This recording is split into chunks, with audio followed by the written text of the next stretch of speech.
Taliwas sa inaakala, hindi naging matumal ang dagsa ng mga pasahero sa mga provincial bus terminal sa Quezon City. Ang sitwasyon sa maghapon sa pagtutok ni Marisol Abduraman. Bukod sa public announcement system, idinaan na rin ng Philippine National Police sa placards ang kanilang paalala sa publiko na mag-ingat ngayong Semana Santa. Gaya nilang sa bus station na ito dahil maraming tao gustong makatiyak ng PNP na ligtas ang mga biyabiyahe. Kanina, ininspeksyon ni NCRPO Regional Director Anthony Aberin ang sitwasyon sa ilang bus terminal sa Cubao, Quezon City, partikular ang deployment ng mga pulis dito. Yung pananamantala ay palagi po ang ating kapulisan dyan na nagbabantay to make sure na ligtas ang ating mga kababayan, lalong-lalo na po yung ating mga kababayan na bibiyahe. We assure you at this point in time, wala pa pong direktang banta sa seguridad dito po sa Metro Manila. Mahigpit ang bili ng NCRPO chief sa mga pulis. Walang alis sa kanilang AOR. Make sure na they properly supervise and monitor their personnel, especially po sa mga nakadeploy. Ang dagsa ng mga pasahero sa terminal ngayong araw, ikinatuwa naman ng mga bus driver. Nung nakaraang linggo daw kasi, punuan na ang mga biyahe, kaya inakala nilang magiging matumal na ang biyahe ngayon. Ang gawa ng Biyernes pa lang, nag-aakota kami ng pasahero. Okay. Yung pag sinabing di inasan, ibig sabihin yung dami. Opo. So mas marami pong nauwi ngayong taon na to. Sa tingin ko, Ayon sa mga pasahero, ngayon talaga sila nakatakdang umuwi dahil may mga pasok pa sa trabaho. Ikinatuwa naman nila ang pag-iikot ng mga otoridad at ang pagkakaroon ng police presence sa mismong bus station. papasalamat ako gawa ng mayroong nagagay sa amin dito sa terminal namin, ng mga katulad ng HPG. Mas okay po sa inyo Opo. yan. Bakit Kasi po, mas sir? protektado kami. Oo, maganda rin para sa alam mo safe ka. Okay lang po kasi para po maging ligtas po yung kapaligiran. Marisol Abduraman, nakatuto 24 oras. Sa Baguio City naman, ramdam ng ilang sektor ang pagbaba ng bilang ng mga turista kumpara sa mga nagdaang Semana Santa. Alamin natin ang sitwasyon doon sa live na pagtutok ni Bea Penla. Bea, sino ang mga umaaray dyan? Bea? Mel, umaaray ang ilang maliit na negosyo dito sa Baguio City na nakadepende sa turismo para sa kanilang kita. Habang tumataas kasi ang presyo ng mga bilihin, ang negosyo nila naghihikaos na. Pailan-ilan na lang ang bumibisita sa mga dating dinaragsang tourist spot sa Baguio, gaya ng Lion's Head. Para sa maraming turista, hindi kumpleto ang Baguio travel experience kung walang picture dito sa Lion's Head sa Cannon Road. Pero matumal ang dating ng mga turista kung ikukumpara raw nung mga nakaraang Semana Santa. Parang ang mga konti ngayon, maluwag pa. Sinasaway kasi ng mga pulis ang mga motoristang pumaparada sa tabi ng kalsada para magpakuha ng litrato. Mahigpit na ipinatutupad ang no parking sa lugar na ito dahil nagiging sanhi ito ng trapiko. Ito'y matapos sabihan ng DILG ang mga lokal na pamahalaan na tanggalin ang mga harang o choke point sa kalsada. May designated parking lot naman bago makarating sa Lion's Head, pero kapag nalagpasan na ito ng mga motorista, wala nang ibang bukas na paradahan. Umaaray na ang mga maliliit na negosyo malapit sa Lion's Head dahil bukod sa paghihigpit, kumakaunti na rin daw talaga ang mga turistang nagpupunta sa Baguio. Swerte na raw kung umabot ng 200 hanggang 350 pesos ang kita nila sa isang araw. Hindi nila sapat para sa kanilang pamilya. Wala anak, wala kaming benta. Wala eh. Ang hirap anak ng buhay namin ngayon dito sa may ulo ng layon. Kaya tiis-tiis lang. Wala kaming kikitain. Lalo na pa ngayon, pinag-ipit nila. Ngayon lang sana, hanggang linggo lang. Pagdating na naman ng Lunes, wala naman nga kanana. Ayon sa Baguio City LGU, talagang hirap ang mga maliliit na negosyo na kumita sa gitna ng taas presyo sa langis. Mas mahal pa naman ang gasolina sa Baguio. Kung may impending na mga increases sa rentals, hindi na muna. Second is siguro magbibigay kami ng sort of a tax relief. Yung aming programa ng fund, loan na walang interest, isa na naman yun na kailangan namin buuin. So we're going over our our budget para at least we can source fund. Hanggang ngayon, wala pa rin daw na mamonitor na dagsa ng motoristang umaakyat ng Baguio. If we're going to compare the traffic situation last year to this year, talagang there is a significant change, mas maluwag ngayon. Para naman mapanatili ang kaayusan, mahigit 1,000 pulis at force multiplier ang nakadeploy sa City of Pines.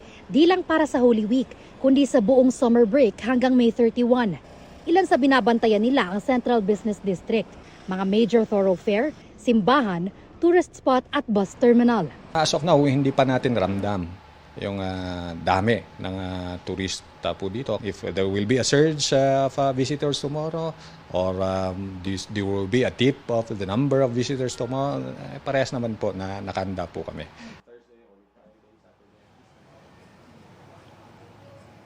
Mel, simula bukas, umaasa ang Baguio LGU na bahagyang dadami ang bilang ng mga turista na aakyat dito sa summer capital of the Philippines. Maraming salamat sa iyo, Bia Penglak. Happy midweek, chikahan mga kapuso! Naghahanda na si Alden Richards para sa isang upcoming Kapuso medical drama series at sa mas matinding race na sasalihan niya next year. Pero kahit packed ang schedule, naglaan si Alden ng time para makabonding ang kanyang mga taga-suporta. Makichika kay Nelson Canlas.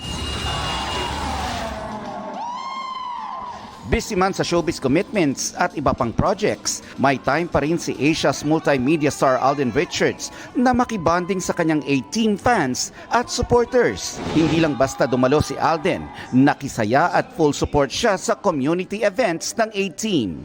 Sa panayam ng GMA News, beyond belief but grateful pa rin si Alden sa napagtagumpayan niyang triathlon relay race na kanyang sinalihan kamakailan sa Davao City. Sanay na raw ang kanyang katawan sa biking pero marami pa siyang challenges na hindi niya inasahan na kanyang kakaharapin sa araw na yun. Kumapit lang daw siya sa kanyang pananampalataya at paniniwala na malalampasan niya ang ilang oras ng pagbisikleta. The race route was situated alongside the coastal road of Davao City. So bukod sa napakainit, yun yung isa sa physical difficulty.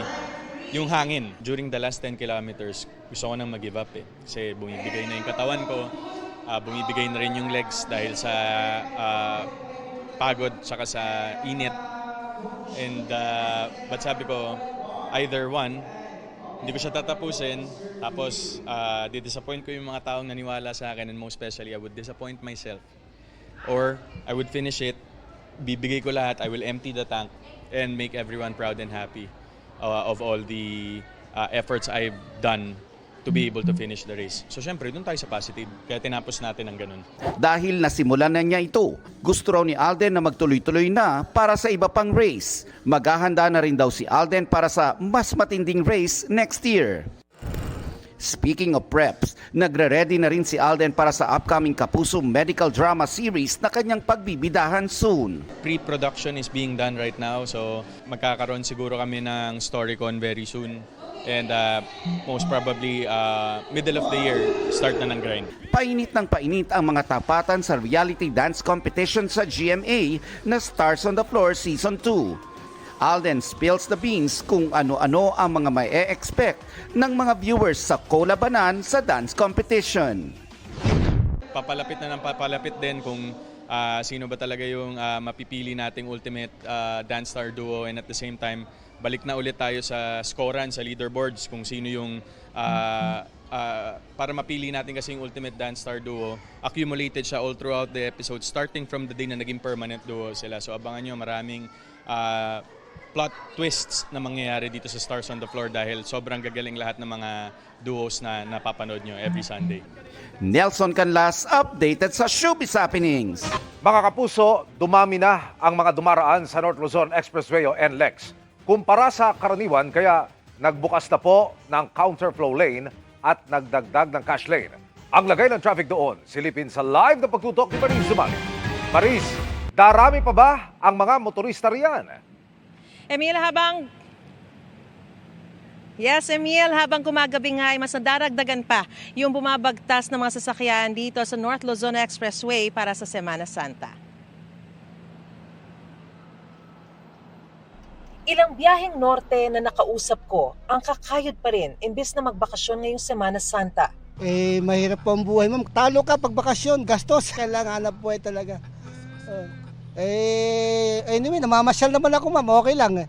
Hindi deserve na magbakasyon sa taas ng sa taas ng gasolina, ganyan. Saka yung mga bilihin. Trabaho muna, ma'am, para sa pamilya. Pero may mga magbabakasyon pa rin na ayaw abutan ng siksikan para makatipid sa gas. Para mas hindi na rin po sumabay sa ibang pauwi pa lang mamaya. Yun po, lalo na mahal yung gas. Lalo na pag nadamay ka pa sa traffic, edi lalong mas hassle. Kahit mahal yung gasolina, okay lang. Okay pa rin? Tuloy pa rin. Mahalaga rin. Kasi para mapag-relax din. Kasi puro trabaho ng isang taon eh. Ayon sa pamunuan ng NLEX, mas konti ang dumaan ngayong maghapon kumpara sa parehong panahon noong 2025 Holy Wednesday. Pero kung kumpara sa karaniwang araw, mas marami na ang dumaan sa maghapon sa NLEX. 4,300 na yan kada oras, mas marami sa daily average na mahigit 3,000. Kaya nagbukas na ang NLEX ng isang lane pa Maynila bilang counterflow lane.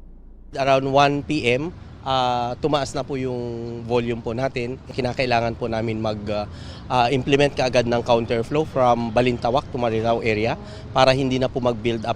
Dahil nagpapabagal ang mga nagbabayad ng cash, ginawa ng 7 lanes ang para sa cash mula sa dating 3 hanggang 4. May mga itinalaga na ring charging station para sa mga electric vehicle. Nag-deploy rin ng karagdagang tauhan ng NLEX. May libreng towing din para sa mga motorista at may rebate para sa mga truck at pampublikong sasakyan. That translates to between 12 pesos to 72 pesos for NLEX alone. For SCTEX kasi medyo mas mataas yung around more than 190 pesos yata for trucks. Yung buong stretch ng SCTEX. Yung program po is until May 22. Paalala ng NLEX sa mga biyahero, laging isaalang-alang ang blow bag set. Tiyaking maayos ang baterya, ilaw, langis, tubig, brake, hangin ng gulong, petrolyo na sasakyan, pati ang sarili at makinang gamit. Nasa tamang kondisyon yung kanilang mga sasakyan. Sana yung magdadrive may sapat na pahinga, nasa tamang kondisyon. Emil, sa mga sandaling ito ay may build-up na ng mga sasakyan dito sa cash lane ng Balintawak Toll Plaza. Pero pagdating naman doon sa RFID lanes ay tuloy-tuloy naman ang daloy ng mga sasakyan. Pero may mga portions, Emil, mula sa Valenzuela hanggang Marilao ang slow-moving na ang traffic. At mabagal din ang takbo o yung daloy ng mga sasakyan sa southbound lane sa bahagi naman ng San Fernando hanggang Dao dahil isang lane na lang ang bukas doon dahil nga sa northbound counterflow. Kaya pinag-iisipan na po ng mga otoridad kung pansamantala munang sususpindihin ang counterflow lane doon. Emil? Maraming salamat, Mariz Umali. Hindi napigil ng mahal na presyo ng petrolyo at pamasahe ang bakasyon ng marami sa Boracay. Pero dahil Semana Santa, may mga plano rin sila para sa pagninilay-nilay. Nakatutok doon live si Kim Salina. Kim! Vicky, tuloy-tuloy ang pagdagsa ng mga turista dito sa isla ng Boracay sa pagsisimula ng long vacation ngayong Semana Santa. Mahigpit namang nagbabantay ang otoridad para sa kapayapaan at kaayusan ng lahat. Kahit ang ilang beses nang nakapag-Boracay, bumabalik pa rin sa isla lalo pag Holy Week, kung kailan bakasyon ang marami at pwedeng magsabay-sabay rito. Ang pamilyang ito galing pang Canada. Yung atmosphere, yung vibe ng isla. Mga activities, island hopping. Ating gusto rin nila mga ATV. At kahit mahal ang petrolyo ngayon, worth it para kay Rodel ang 6 na oras na biyahe mula naman sa Mandurriao, Iloilo City. Hindi nakaplano siya since January. Pero higit sa pag-e-enjoy, magninilay-nilay pa rin ang mga narito para sa Semana Santa. Kaya naman ang pamilya Tanaka mula Japan, plano ring bumisita sa simbahan. 1 week lang po kasi kami dito. Saka pa ang talagang namin, maipasyal po sila. So, kung makapunta man po kami ng simbahan, siguro saglit lang. Kaya paalala ng munisipyo ng Malay na may sakop sa Boracay, sumunod ang lahat sa protocols gaya ng pagbabawal sa malakas na pagpapatugtog. Gamay ng respeto dahil of course ato nga sige na celebrar nato ang amo nang inadlaw. Para maging solemn naman ang pagbakasyon, no? Ukoda ang apan sa atong Ginoo. Mahigpit pa ring ipinapatupad ang inspeksyon at seguridad sa Cagban at Caticlan jetty ports. Ang pinagbabawal natin dyan ang unang-una, ang matatalas na bagay, mga pointed, ang mga barel na hindi tapos ang ibang mga natin, bawal din po dyan yung mga flammable. Sa ngayon, mahigit 200 lighters, kutsilyo at iba pang patalim ang nakumpiska na ng otoridad. Sa tala ng Malay Tourism, mahigit 19,000 na turista na ang dumating sa isla mula Marso 26 hanggang 29 at inaasahang madadagdagan ito ngayong Holy Week break. Nitong nakaraang buwan, pinakamarami ang turistang Korean, kasunod ang mga galing Amerika. Vicky, ilan lang sa mga aktibidad na pwedeng ma-enjoy ng mga turista ay ang island hopping at water activities. Pero simula alas 6 ng umaga sa Biyernes Santo hanggang alas 6 ng umaga sa Sabado de Gloria ay pagbabawal sa isla ang parties at pagpapatugtog ng malakas. Vicky? Maraming salamat sa iyo, Kim Salinas ng GMA Regional TV. Sa tuwing may bagyo, madalas binabaha ang Malitbog Elementary School sa Minalabak sa Camarines Sur, kaya nasira ang ilan-ilang classroom. Pero dahil sa inyong suporta, nakapagpatayo tayo ng kauna-unahang flood-resistant Kapuso School building doon na mas pinataas ang mga poste para maging ligtas. Sa Malitbog Elementary School sa Minalabak, Camarines Sur, nagtapos ng elementarya ang 5 anak ni Ami, habang nasa grade 4 at grade 6 naman ang 2 pa. Pagkulang po kasi sa edukasyon, mahirap po maghanap ng trabaho. Ang paaralan, hindi lang tahanan ng karunungan, takbuhan din ito ng pamilya ni Ami sa oras ng kalamidad. Yun nga lang, ang paaralan, hindi rin nakaligtas sa bagsik ng bagyong Christine. Kaya Oktubre ng nakaraang taon, sinimula ng GMA Kapuso Foundation ang pagpapatayo roon ng matibay na silid-aralan. At matapos ang mahigit 5 buwan, pinasinayaan na natin ang kauna-unahang flood-resistant Kapuso School Building na may 3 classrooms na idinisenyo para sa mga lugar na madaling bahain. We base it on the needs of the community. Sila ang nagmungkahe na yung paaralan na ating itayo 2 floors. Naglagay rin tayo ng palaruan sa ibaba. Ang ilalim niya is multipurpose.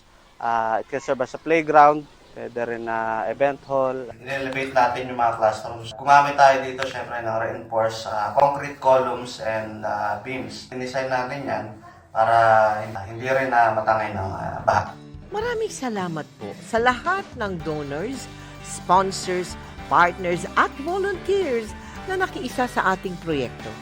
Dahil sa inyong suporta, may maayos at komportableng silid-aralan na ang mga mag-aaral sa darating na pasukan. Sa GMA Kapuso Foundation, maraming salamat po. Yung number 1 problem namin sa school, na-solve na. Yung kakulangan ng classroom. At sa mga nais namang makiisa sa aming mga projects, maaari po kayo magdeposito sa aming bank account o magpadala sa Cebuana Luwilier. Pwede ring online via GCash, Shopee, Lazada, Globe Rewards, Metrobank Credit Card at Palawan Pay.